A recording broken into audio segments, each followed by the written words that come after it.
Cada abril, el río Cedar se desbordaba. Se había desbordado cada abril desde antes de que existieran las granjas en el condado de Bremer, Iowa. Desde antes de que existieran los condados, desde antes de que hubiera europeos en el continente. El río crecía con el deshielo y las lluvias de primavera, se salía de sus orillas, se extendía por las tierras bajas, permanecía allí durante 1 o 2 semanas y luego retrocedía.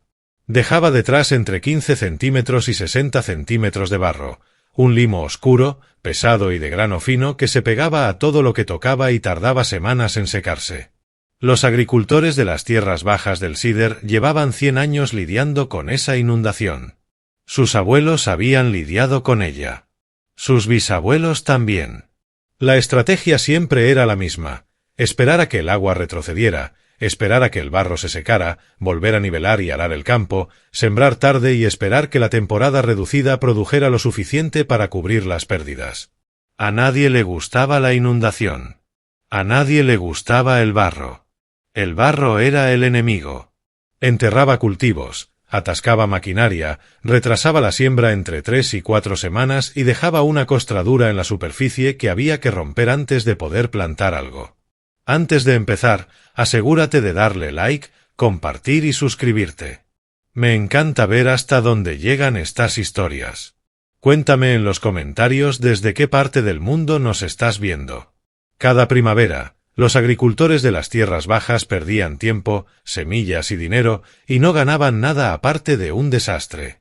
En la cooperativa de Waverly, la capital del condado, a unos 19 kilómetros río abajo, los agricultores de las tierras bajas eran el tema habitual de conversación cada año. Las tierras bajas volvieron a inundarse. ¿Qué tan grave? 45 centímetros, quizá 60 en las zonas más bajas. Las 40 acres del oeste de Merle Dreyer están bajo el agua. Merle debería abandonar esas tierras. No se puede cultivar en el lecho de un río. El hombre que decía que no se podía cultivar en el lecho de un río era Wade Teague, el distribuidor de John Deere en Waverly. Wade tenía 51 años, vendía maquinaria y tenía opiniones sobre cada acre del condado.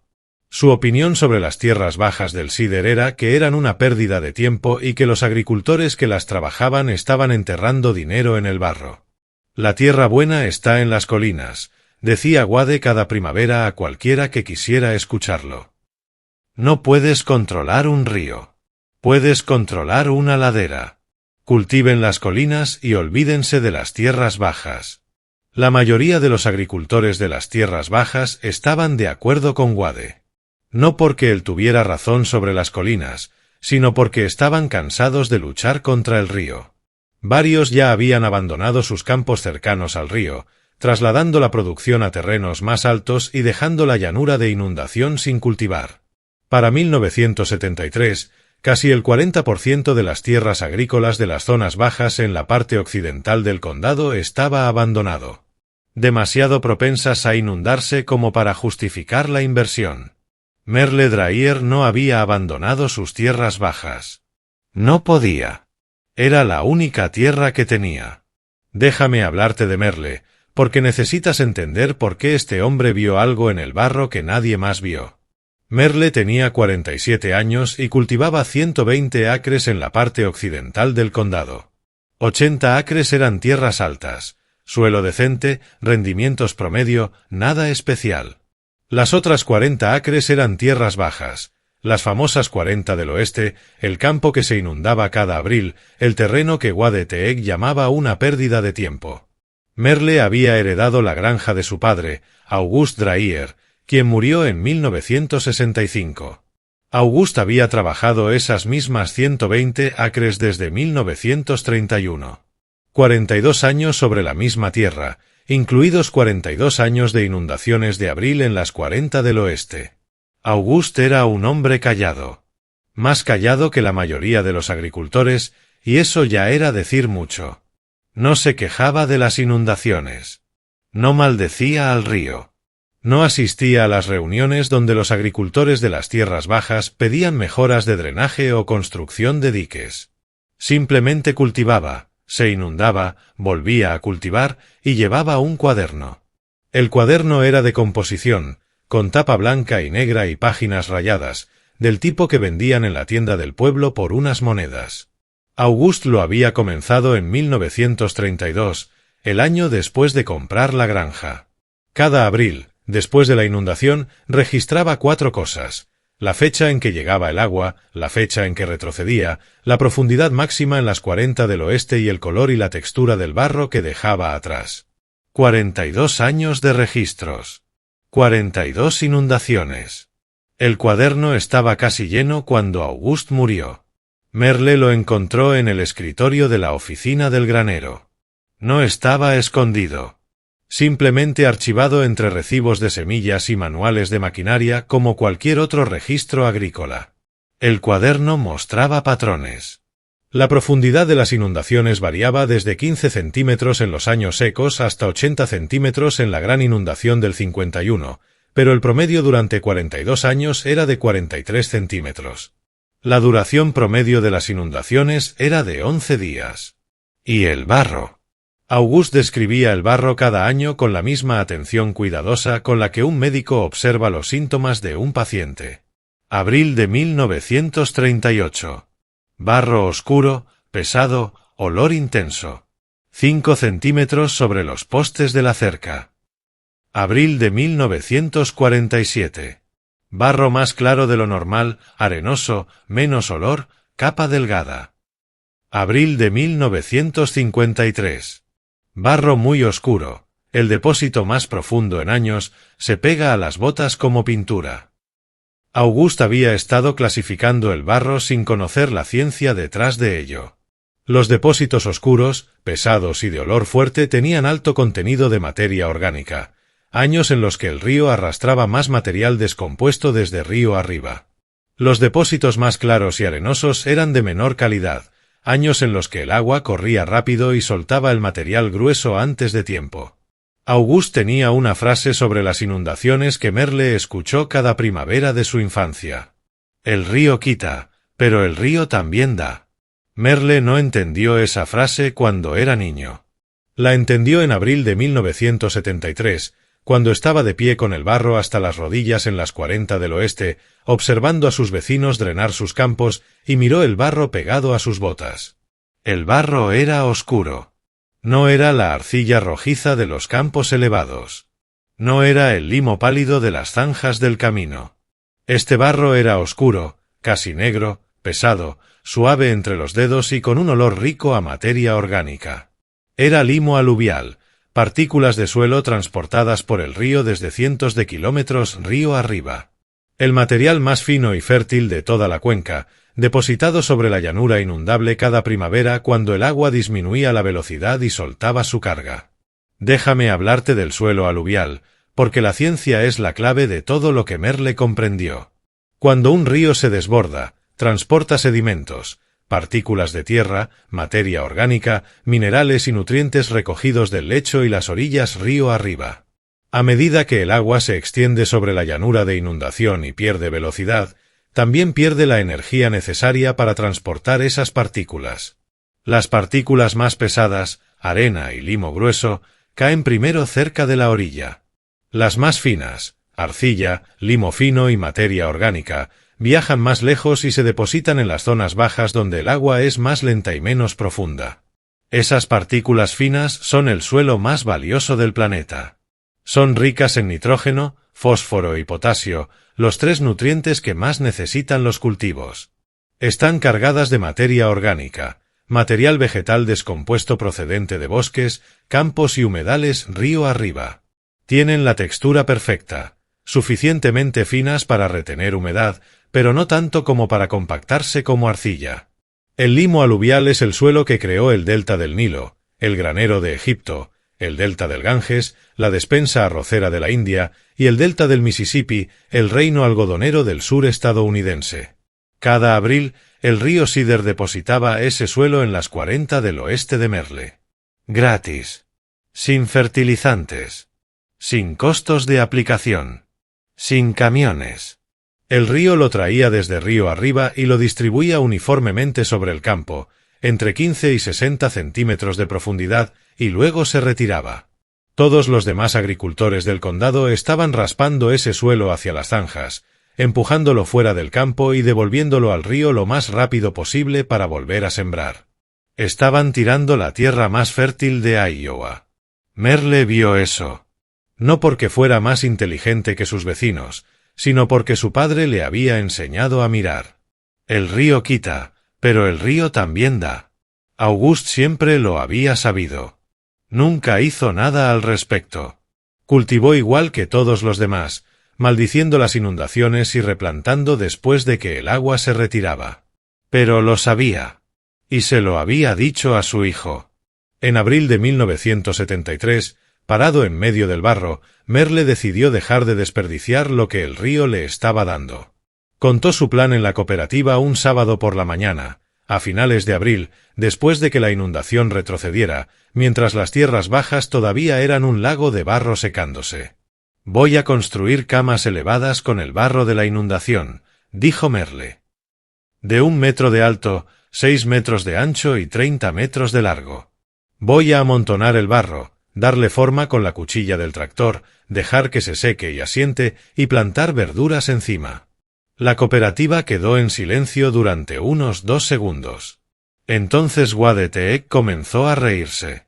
«Merle va a cultivar barro», anunció Wade. «Va a apilarlo como un niño haciendo castillos de arena y luego va a plantar tomates encima.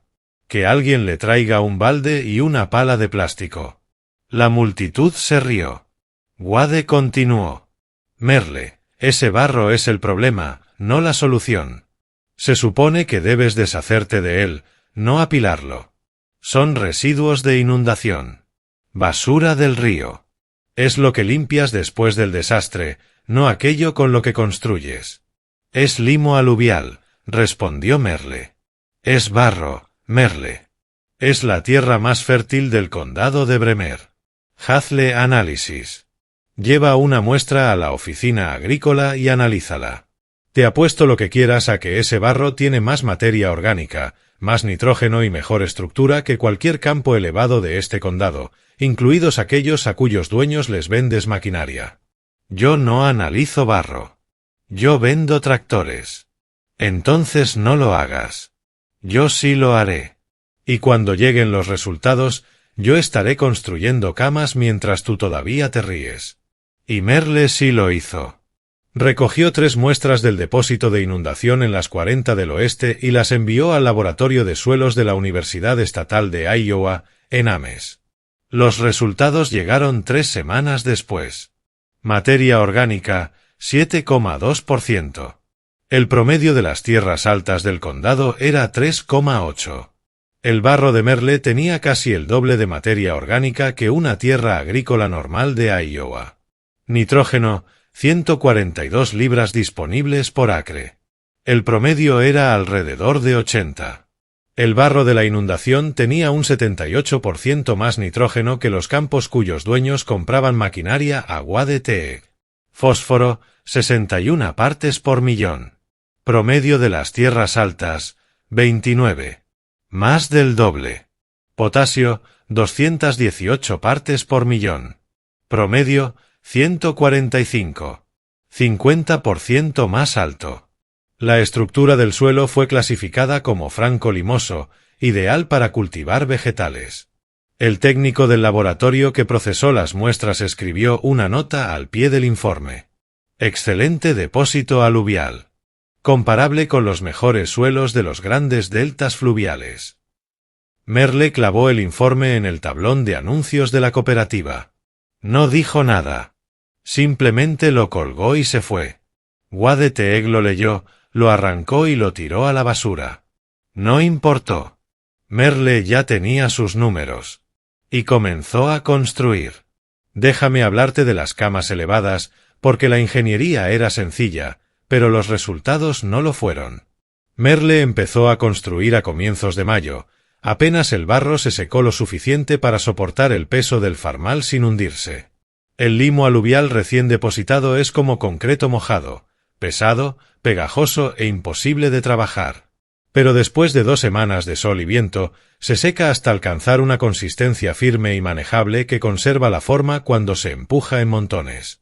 Merle utilizó su farmal y una cuchilla trasera para empujar el barro en montículos largos y paralelos, de 1 metro de alto en el centro, inclinándose suavemente hacia los bordes, 6 metros de ancho y 30 metros de largo.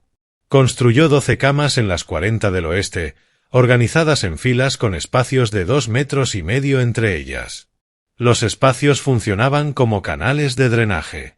Cuando el río se inundaba, el agua fluía entre las camas y alrededor de ellas, depositando más limo en los canales. Después de que el agua retrocedía, Merle paleaba ese material sobre las camas elevadas, mientras la parte superior, 1 metro por encima del nivel normal de inundación, permanecía seca. La altura de 1 metro no era casualidad. Merle la había calculado usando el cuaderno de Auguste. 42 años de registros mostraban que la inundación promedio era de 43 centímetros y la máxima de 80 centímetros. 1 metro, 36 pulgadas, dejaba un margen de 10 centímetros por encima de la peor inundación registrada. Si el Cider alguna vez superaba los 80 centímetros en las 40 del oeste, las camas quedarían bajo el agua. Pero en 42 años de registros nunca había ocurrido. La construcción tomó 2 semanas. Merle trabajó solo la mayoría de los días. Su esposa, Joyce, conducía el camión cuando necesitaba traer material de las zonas más profundas cerca de la orilla, pero todo el trabajo de empuje y modelado lo hacía él. El farmal empujaba lentamente el pesado limo, el viejo tractor esforzándose en marcha baja mientras humo oscuro salía del escape. Cada cama requería aproximadamente 12 cargas completas del farmal. En total fueron 144 cargas para construir las 12 camas. Los vecinos pasaban en camioneta y observaban. Algunos incluso se detenían. ¿Qué estás construyendo, Merle?, preguntó Harlem Fass, que cultivaba tierras bajas río arriba. Camas elevadas para verduras hechas con barro de inundación. Con limo aluvial, corrigió Merle. La mejor tierra del condado. Harlem observó aquellos montículos marrones y desparejos, llenos de bultos, todavía húmedos en algunas zonas y soltando un leve vapor bajo el sol de mayo. Parecían tumbas para gigantes. Parece un desastre, Merle. En agosto parecerá un jardín. Harlem negó con la cabeza y siguió su camino. Había abandonado sus tierras bajas 2 años antes. No podía entender por qué Merle estaba construyendo estructuras en un lugar que se inundaba todos los años. Le parecía como construir castillos de arena durante la marea alta. Pero Merle no estaba construyendo al nivel del agua. Estaba construyendo por encima. Esa era la diferencia que nadie entendió hasta que vieron el agua rodear las camas en lugar de cubrirlas. Al principio, las camas eran ásperas y desparejas. La superficie tenía costras formadas por el limo secándose al sol. Merle rompió esa costra con un rastrillo de jardín y mezcló un poco de estiércol compostado del establo. No por fertilidad, el suelo aluvial ya tenía de sobra, sino para mejorar la estructura, aflojar el limo y favorecer el drenaje. Después dejó que las camas se asentaran durante 1 mes. Para junio, estaban listas. Merle plantó verduras, maíz dulce, tomates, pimientos, pepinos, melones y judías verdes. Siembra densa. Producción intensiva. El tipo de cultivo que necesita suelo rico y buen drenaje. Exactamente lo que ofrecían las camas aluviales. La temporada de cultivo de 1973 fue la prueba definitiva. Merle plantó las camas a principios de junio, 3 semanas después de que retrocediera la inundación y 2 semanas después de que el suelo estuviera lo bastante seco para trabajarlo. Utilizó una combinación de trasplantes y siembra directa. Los trasplantes, tomates, pimientos y melones, habían comenzado en marzo junto a la ventana de la cocina y fueron colocados en el centro de las camas.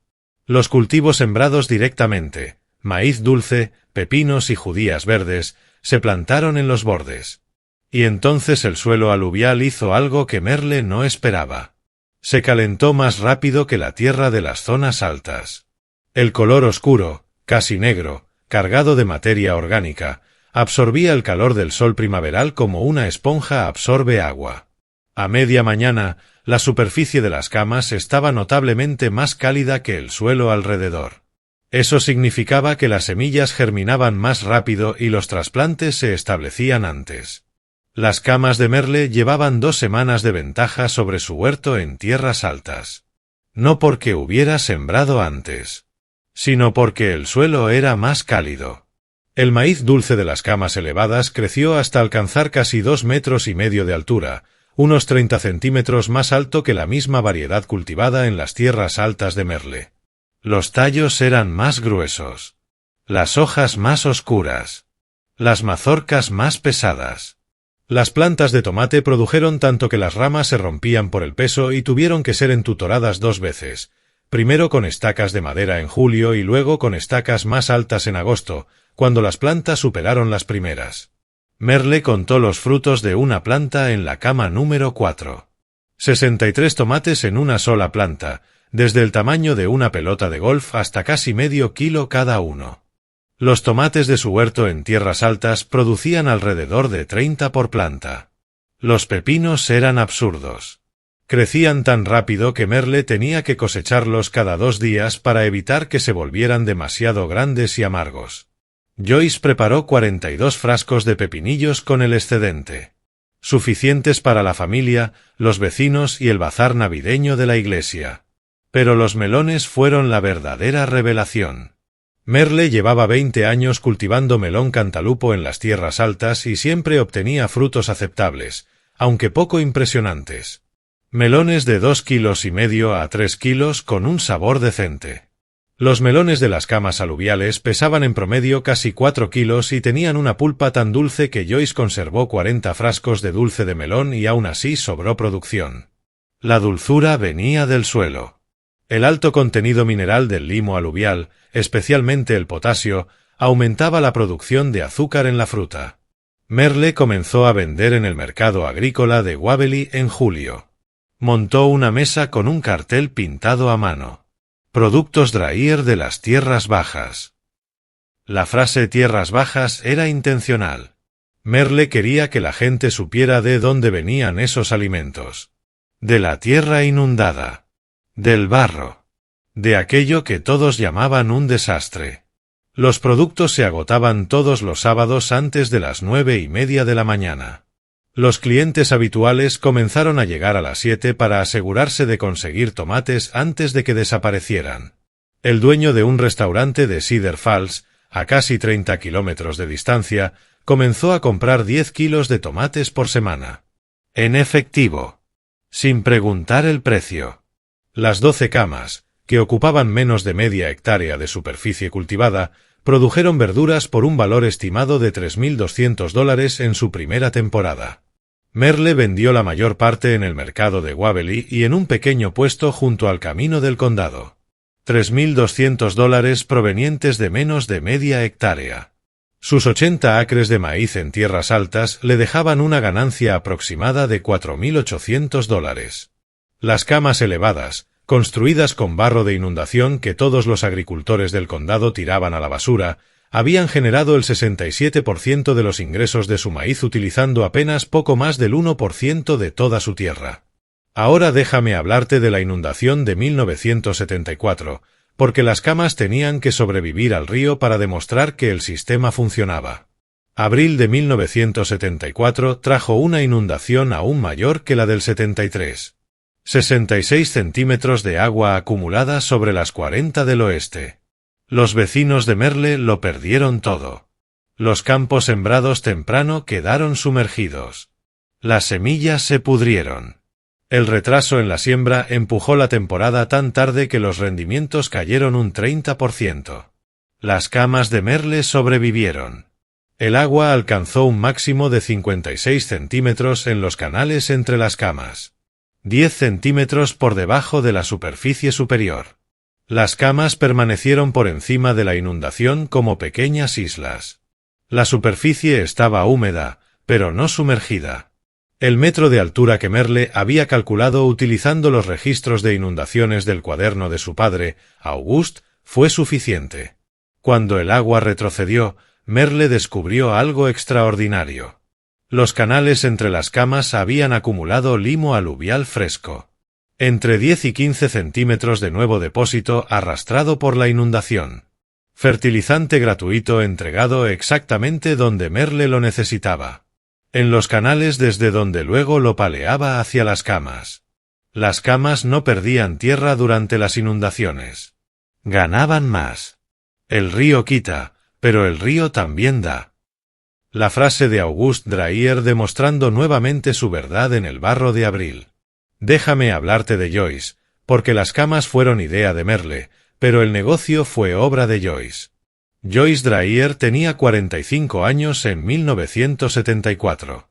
Se había casado con Merle en 1953 y había pasado 20 años como esposa de granjero, cocinando, conservando alimentos, llevando las cuentas y criando 3 hijos con ingresos que nunca superaron los $7,000 anuales.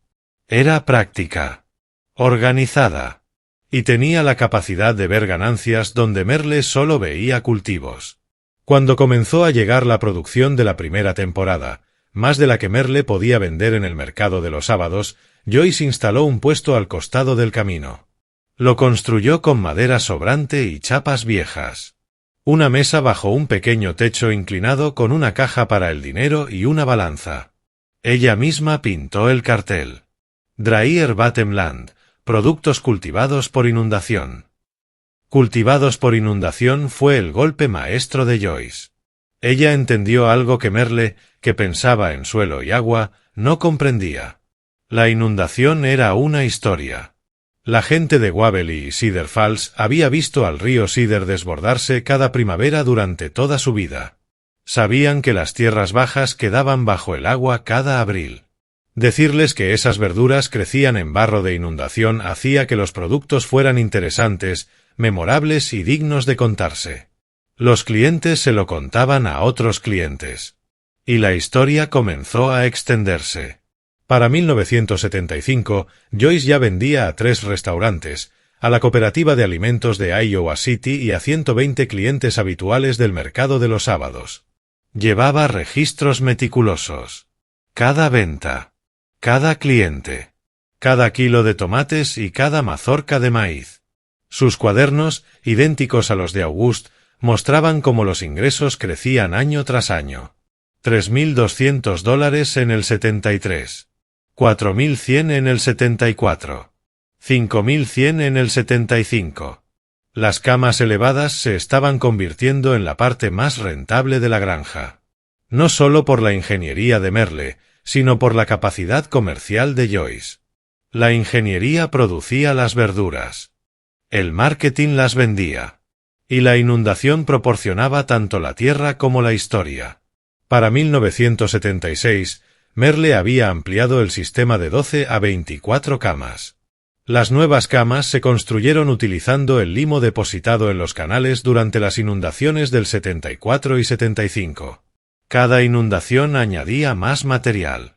Cada inundación elevaba el sistema, haciéndolo más rico y productivo. Las 24 camas produjeron más de $6,000 en 1976, un año en el que muchos agricultores de maíz de tierras altas luchaban contra rendimientos reducidos por la sequía. Las camas no sufrían la sequía. Estaban asentadas sobre una napa freática que se recargaba cada primavera gracias al río. El mismo río que las inundaba también las mantenía irrigadas. Ahora déjame hablarte de Wade Teague, porque el hombre que se burló del barro necesitaba ver lo que el barro podía producir.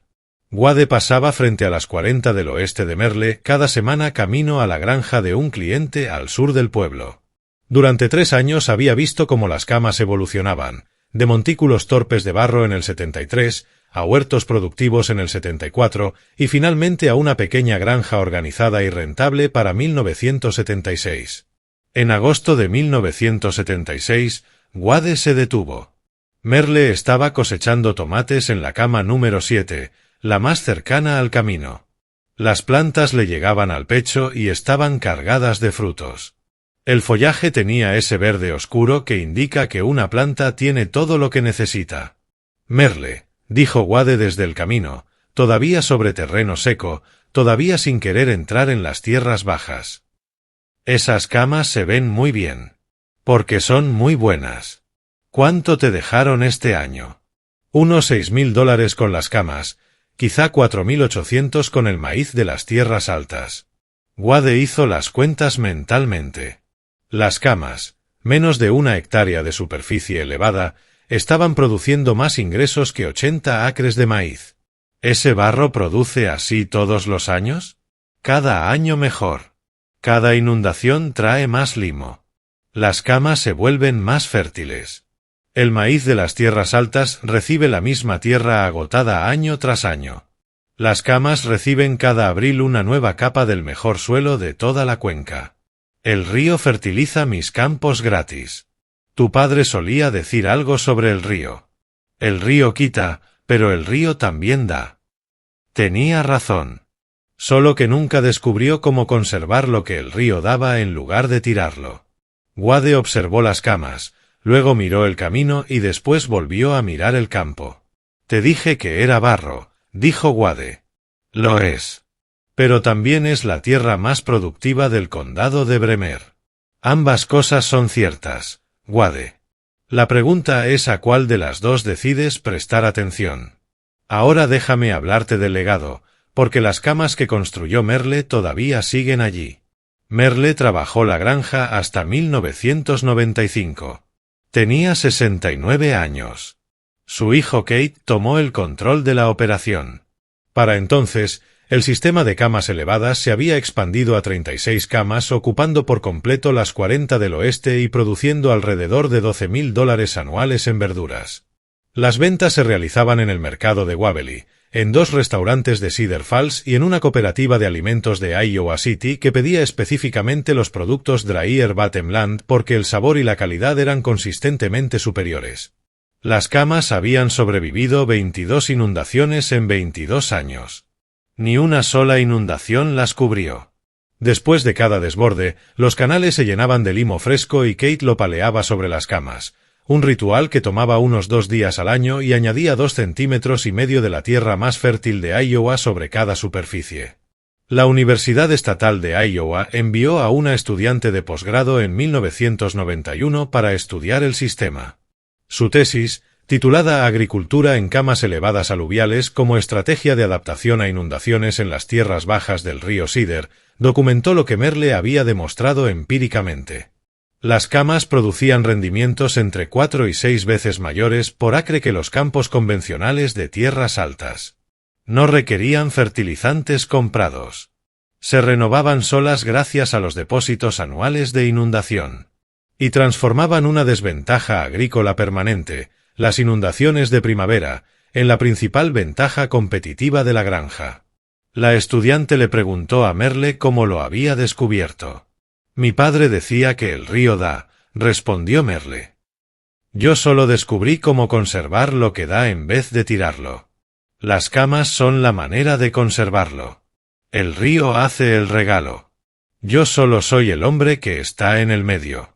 Merle murió en 2008 a los 82 años. Su funeral fue en la iglesia luterana de Waverly, la misma iglesia donde August y Margaret se habían casado en 1929, el año en que August compró las tierras bajas. Kate habló durante la ceremonia. Sostenía un frasco de vidrio lleno de limo aluvial de la cama número 1, la primera cama que Merle construyó en 1973. Todavía produciendo. Todavía ganando tierra cada abril. Mi padre construyó 12 camas elevadas con barro del río en 1973. El distribuidor dijo que era un castillo de arena. Los vecinos dijeron que era un desastre. El laboratorio de suelos lo llamó comparable a los mejores suelos de los grandes deltas fluviales. El río lo llamó un regalo y entregó una nueva capa cada primavera durante 35 años. Kate levantó el frasco. Esta tierra viene de la cama número 1. Ha estado creciendo desde 1973, 35 depósitos anuales de limo aluvial. Cada uno añadió nitrógeno, fósforo, potasio y materia orgánica que ninguna empresa de fertilizantes puede replicar. Este frasco contiene más fertilidad por centímetro cúbico que cualquier otro campo del condado de Bremer. Mi padre no creó esta tierra. El río Sider la creó. Mi padre solo descubrió cómo conservarla en lugar de tirarla. Dejó el frasco sobre el atril. Mi abuelo decía, el río quita, pero el río también da. Mi padre escuchó esa frase y construyó camas elevadas. Yo la escuché de mi padre y seguí construyendo. Mi hija Lauren la escucha de mí. La frase pasa de generación en generación. Las camas también. Y el río sigue dando. Kate todavía cultiva las camas. Su hija Lauren lo ayuda los fines de semana. Ella estudia ciencias del suelo en la Universidad Estatal de Iowa, continuando la relación de la familia con un río que la mayoría considera una molestia y que ellos consideran un socio. Las 40 del oeste todavía se inundan cada abril. El agua sube, corre entre los canales de las camas, deposita el limo y luego retrocede. Las camas permanecen por encima del agua como 36 pequeñas islas de la tierra más fértil de Iowa, construidas con lo que el río dejó atrás y elevadas por encima de lo que el río trae. August Dreyer decía, el río quita, pero el río también da. Su hijo lo demostró. Su nieto lo cultiva. Y cada abril, el río Sider entrega una nueva capa de evidencia. A veces, aquello que todos llaman desastre es en realidad una entrega. A veces, el barro que inunda tu campo es la mejor tierra que tocarás en toda tu vida. Y a veces, el hombre que se arrodilla en el barro mientras todos los demás permanecen sobre terreno seco es el único capaz de ver lo que el suelo seco jamás puede mostrarte. Merle Dreyer cultivó la inundación. Construyó camas elevadas con barro del río. Cultivó verduras en lo que todos llamaban basura. Y durante 22 años, cada abril, el río volvió a fertilizar su tierra gratuitamente. La cooperativa lo llamaba barro. Merle lo llamaba un regalo. El informe del laboratorio decía que era comparable con los mejores suelos aluviales del mundo. Todos tenían razón. Pero Merle fue el único que construyó algo con ello. Si esta historia significó algo para ti, suscríbete. Y si alguna vez encontraste valor en algo que todos los demás desecharon, o si alguna vez una inundación te dio más de lo que te quitó, cuéntamelo en los comentarios. Aquí habla el granjero silencioso. Y el río todavía sigue dando.